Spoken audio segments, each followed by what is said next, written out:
So after you graduated, where did you go? Well, what I did was I just started noticing that there were little cheapy movies being made and playing in the theaters, and they were being made regionally. And so I went to Charlotte, and I managed to get on a drive-in movie called Hot Summer in Barefoot County. And with the tagline something like Hot Rods, Hot Lips, and White Lightning or something like that. And oddly enough, this crappy little movie made a lot of money for the people who made it. And after that, they made other things like Truckin' Man, which they would make it and put it out for a few months as Truckin' Man, and they got it back and called it Trucker's Woman.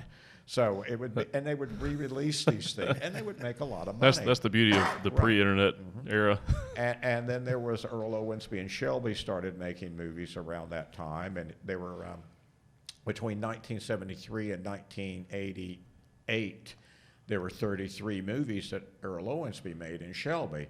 And so I worked on a number of those pictures, Challenge and The Brass Ring and Death Driver and Dark Sunday and Tales of the Third Dimension and things like that. And then he started getting more legitimate films, more, people with names. I mean, we did Florida Straits with people like Raul Julia and Fred Ward for HBO. And then Universal Pictures came in and did an ABC TV movie called Asimov's Probe, and these things would happen. And then time went on, and more movies with more, wider kind of distribution and more known names were being made, and the industry kind of grew. Did you ever have to move to LA or anything, or were you always out here? I really should have moved to LA in the mid '80s.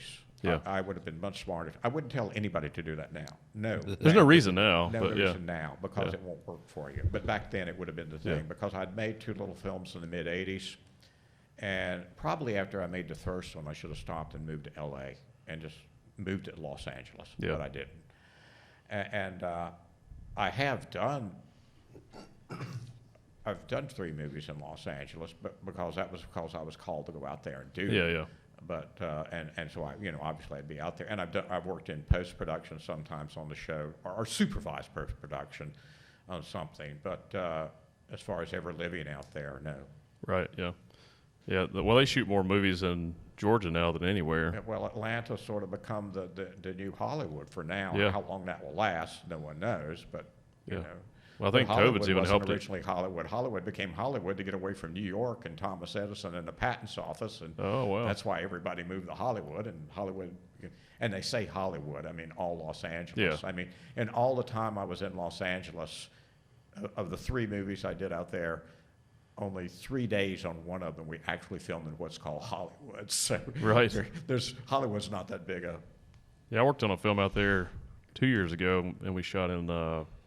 Where they shot it in, I can't remember the town. It was between L.A. and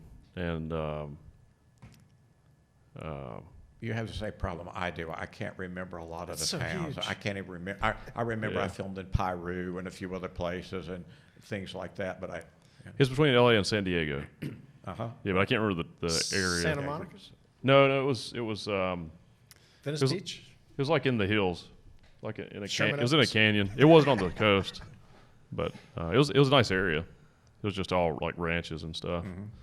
But I liked filming in LA at the time. The things, because people always said, "Well, it'll be different and tougher for you if you ever work in Los Angeles," and I found it just the opposite. Because in Los Angeles, I mean, I'm out there, and I'm like, back when you shot film, we used to have to worry about how to get the film to the airport, when to break the film during the day to get it to the airport, and then get the lab reports and things like that. Well, when you walked it, the drivers just automatically drove it over to the lab for you in Los Angeles. And in North Carolina or anywhere else, you had to worry about, okay, we want a picture car, we want a crane, we want something.